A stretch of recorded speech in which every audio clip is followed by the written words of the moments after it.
Back in 2018, the Trump administration and the country was turned upside down by an anonymous opinion piece in the New York Times from an unnamed senior member of the administration. The op-ed author wrote a group of staffers who were working to keep Trump's more radical impulses at bay while still governing the country. Quote, "The dilemma, which he does not fully grasp, is that many of the senior officials in his own administration are working diligently from within to frustrate parts of his agenda and his worst inclinations. I would know. I am one of them." The piece continued, "There is a quiet resistance within the administration of people choosing to put country first.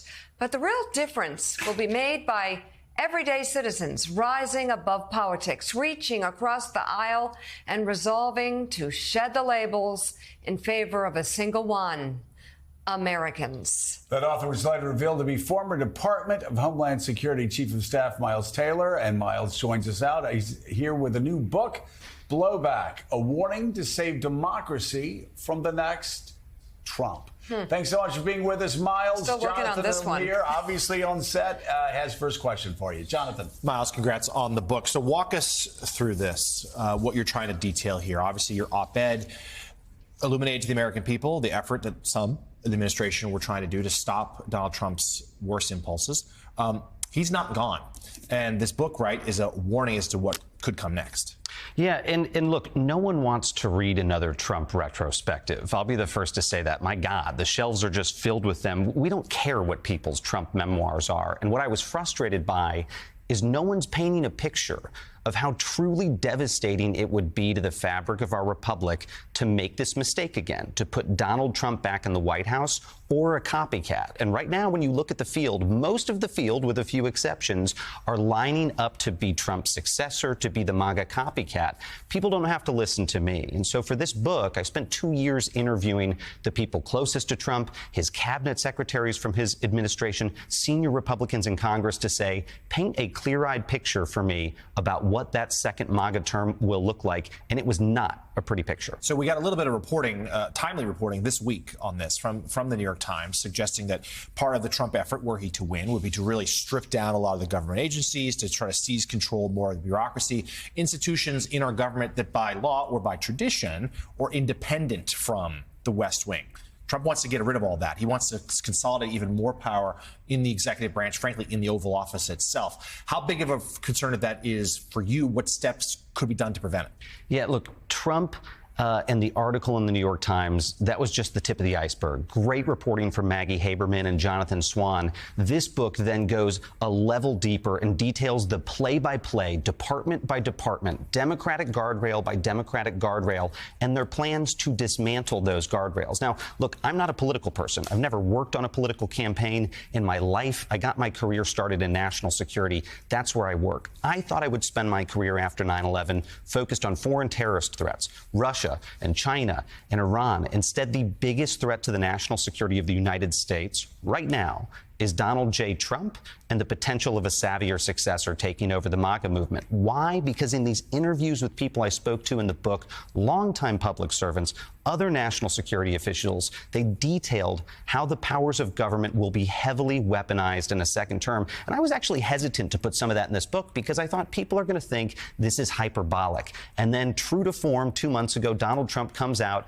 and announces the theme of his campaign, which is I am your retribution. And throughout this book, from the Defense Department to DHS to the Department of Education, his former officials detailed how he wants to weaponize those tools to get after his political adversaries. That's not how government's supposed to work. Miles, in the book, you write about how the Republican base is radicalized and how that is leading Republican politicians to pander to that base. At Department of Homeland Security, you certainly are familiar with studying radicalization among different groups and segments all around the world. Do you believe that the politicians now have become radicalized? Yeah, I really regret to say it because, again, I can't say the word hyperbolic enough. It's 5 years ago, we would have heard me saying that on TV and said, this guy's lost his mind. You know, he's an extremist by saying that they're extremists. Or is it for real when it comes to Republican officials who are sticking with Donald Trump? Well, there's two things happening. The senior officials in Washington, I mean, all the way up to the Speaker of the House, know better. In private, they tell their aides and their friends that Donald Trump and the MAGA movement are a threat to this country. In public, they bolster it, they promote it, they continue to champion a twice impeached, twice indicted, disgraced ex-president and his faulty movement. In private, again, they have totally different opinions. That's one thing. But what's happened is the public hears something else, and it's resulted in a radicalized base. Again, don't trust me. Look at the data. Fringe conspiracy theories that just a few years ago were provably false and very few people believed. QAnon, the great replacement theory that somehow third world people are coming into the United States to replace whites and it's a conspiracy, and the idea of a stolen election have gone again from fringe ideas to being accepted by the majority of Republican voters. There's nothing you can call that other than radicalization. Professor Eddie Glaude Jr., you've got the next question. Miles, so you've detailed very clearly the substance of the danger. Now, what is the stuff of the solution? How do we respond to all that you've just described? Well, I'm going to say something really, really ironic when it comes to me. And in the course of writing this, through a very long and fraught and painful experience, I concluded that the biggest threat to our democracy is anonymity. Okay, yes, ironic coming from so-called anonymous, but why? Because by keeping my opinions masked behind a pseudonym, it prevented other people from coming forward. It encouraged them to hide those views. I found out when I unmasked myself that it gave air cover for other people to come forward. Right now, I think the biggest threat is this collective anonymity in the Republican Party, especially in the leadership. The knowledge that Trump is dangerous, antithetical to all of the things we as conservatives wanted to see in the Republican Party, and their refusal to say that out loud in their own names is a threat. How do we counter that? We need more people stepping forward, like Chris Christie is on the campaign, to lower that cost of dissent within the Republican Party and make it easier for others to come out and actually speak the truth. The new book is entitled Blowback, a warning to save democracy from the next Trump. Miles Taylor, thank you very much for being on the show this morning.